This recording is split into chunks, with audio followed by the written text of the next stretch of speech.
Assalamualaikum. Hari ni Abang Mak berasa nak naik bah ping. Ingat tahun 90 dulu kat KL naik bah ping.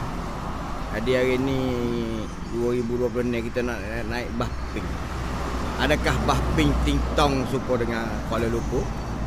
Kita tengok, kita telah naik bah ping hari ni di Kota Baharu. Cumanya bah ping dulu tak ada ekong. Bah ping dah ni ada ekong. Tengok orang tunggu nak naik bah. Excited nak naik bah. Lama dah untuk naik bah. Excited orang nak naik bah. Nak naik bah tu. Bah warna pink. Oh, tu je naik bah tu. Excited.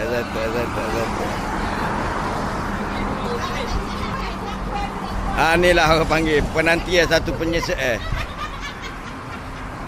Lama kau.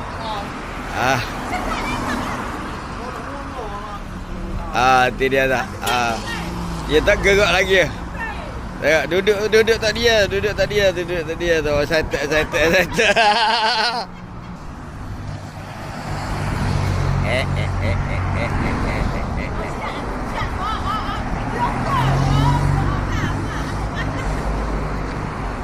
Excited. Excited nak naik bah. Excited orang nak naik bah ping hari ni. Lagi naik.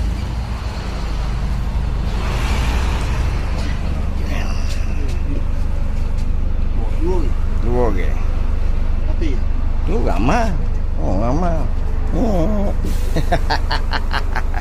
Hari kita masuk itu dah.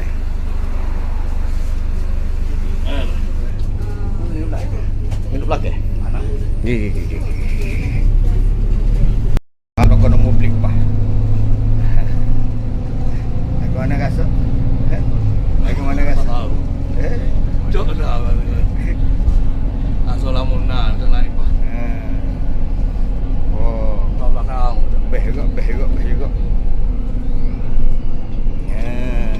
Ayah tintong sungguh